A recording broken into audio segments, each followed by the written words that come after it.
You climb a single flight of stairs, just one, and somewhere near the top, you feel it, your heart working a little harder than it used to. You tell yourself it is nothing, that you are simply out of shape, or that this is just what getting older feels like. But what is actually happening inside your chest is far more surprising than ordinary wear and tear. And once you understand it, you may never hear your own heartbeat the same way again. Here is the first thing to know.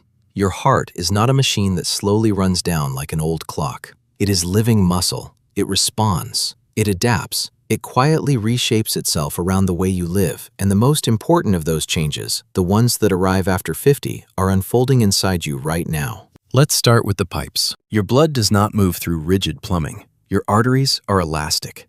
A young artery is springy, like a fresh rubber band, expanding with each heartbeat and recoiling gently in between, smoothing the flow of blood so your organs receive a soft, steady stream. But as the decades pass, the walls of those vessels begin to change. The elastic fibers fray. Stiffer material moves in to take their place, and slowly, almost invisibly, your arteries lose their give. Why does this happen? Part of the answer lives in a protein called elastin. Elastin is what gives young tissue its bounce, and your body lays down most of its lifetime supply early in life. After that, you make very little new elastin. So as the years wear on, the elastin you already have, there is no fresh stretch waiting to replace it. In its place, a tougher, more rigid protein called collagen builds up in the vessel wall. Bouncy gives way to stiff. It is a slow, silent trade your arteries make with time, and it is happening long before you ever notice a symptom. This is one of the most universal features of aging, and most people never feel it happening. So how do scientists even see it? They measure something called pulse wave velocity. It sounds technical, but the idea is simple. Every time your heart beats, it sends a pulse of pressure traveling down your arteries, like a ripple moving along a rope. In a soft, elastic artery, that ripple travels slowly. In a stiff one, it races. So by timing how fast that wave moves through your body, researchers can measure exactly how stiff your arteries have become. And here is why that matters. In the town of Framingham, Massachusetts, there is a study that has been quietly following the hearts of ordinary people since 1948. It is called the Framingham Heart Study, and it is one of the longest-running investigations of the human heart ever conducted. Generation after generation of residents have had their blood pressure, their cholesterol, and their arteries measured year after year for decades. Much of what your own doctor knows about heart risk traces back to this single town. When Framingham researchers looked closely at arterial stiffness, they found something striking. People with stiffer arteries were significantly more likely to go on to have a first major cardiovascular event, a heart attack, a stroke, heart failure. In one analysis, each standard step up in aortic stiffness was associated with roughly a 48% increase in the risk of that first serious event. Not a vague worry, a measurable signal written into the walls of your blood vessels. So your arteries are stiffening. What about the heart itself? This is where it gets even more interesting, because your heart muscle is changing too, and in two very different ways at once. The first change is in your maximum heart rate. You have probably heard the old rule of thumb: subtract your age from 220, and that is the fastest your heart should ever beat. For decades, that formula was printed on gym walls and treadmill consoles everywhere. There is just one problem. It was never really accurate, especially for older adults. In 2001, a researcher named Hirofumi Tanaka and his colleagues decided to test it properly. They pulled together 351 separate studies covering more than 18,000 people, and they ran the numbers again. What they found was a cleaner equation: 208 minus 7/10 of your age, and the difference matters most as you get older. The old formula, it turned out, tends to underestimate the true maximum heart rate of people in their 60s and 70s. In other words, your aging heart is often more capable than that worn-out gym wall math gave it credit for. But Tanaka's work also confirms something humbling. Maximum heart rate really does decline with age, steadily, predictably, for nearly everyone. The very top speed your heart can reach slowly comes down over the years. Why? The pacemaker of your heart is a small cluster of specialized cells called the sinoatrial node. It is the spark plug that fires the signal for every single beat. With age, that node loses some of its cells and grows a little less responsive to the body's urgent calls to speed up. The signal still fires faithfully day and night for decades on end. It simply cannot rev quite as high as it once did. This is partly why the same brisk walk that once felt easy now leaves you a little more breathless. Your engine has not broken, its ceiling has simply lowered. Now here is the second change in the heart muscle, and it is the most important one of all. Your heart does not only contract, it also has to relax. Between every beat, the main pumping chamber, the left ventricle, must loosen and expand to fill with blood so it has something to push out on the next beat. Squeeze, relax, fill, repeat.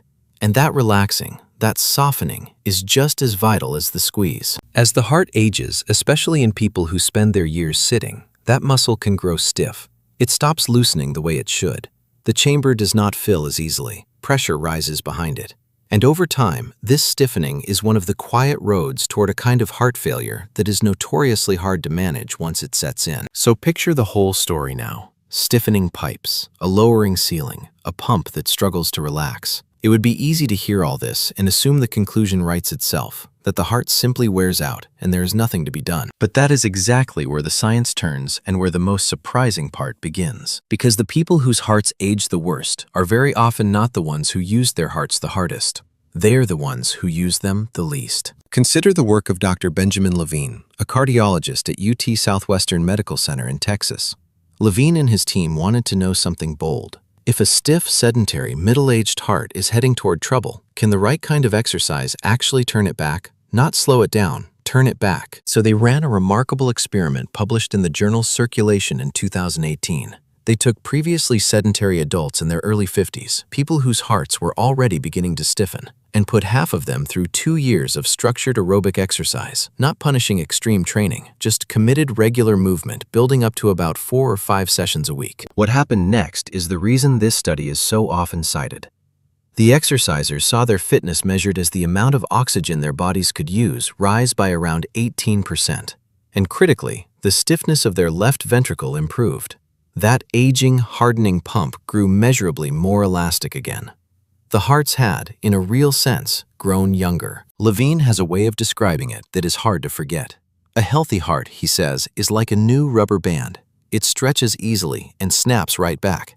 Leave that rubber band in a drawer for 30 years and it goes stiff and brittle. That, he explains, is what sedentary aging does to the heart and the blood vessels alike. But the experiment showed something hopeful. With the right effort at the right time, that brittle band can soften again. And the timing turns out to be everything. Levine's research suggests there is a window roughly late middle age before the heart becomes too stiff, when committed exercise can do the most good. He has called it a sweet spot.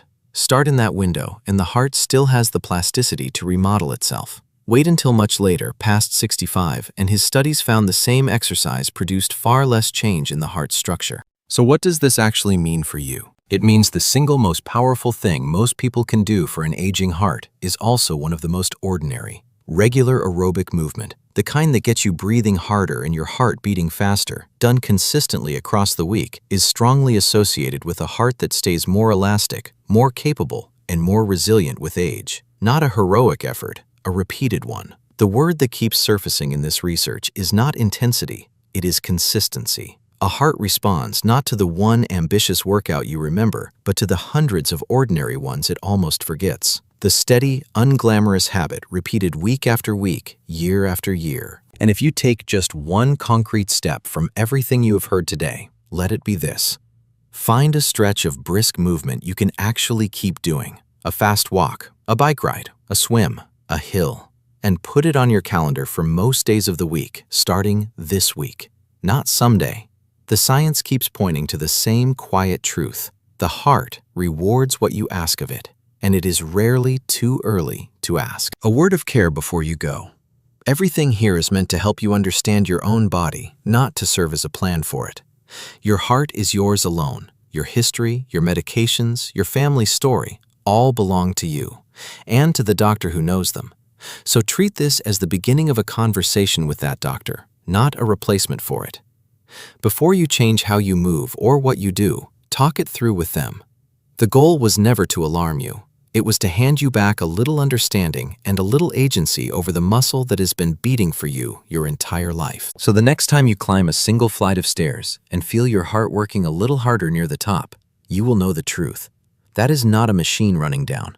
That is living muscle, still listening, still adapting, still waiting to see what you will ask of it next.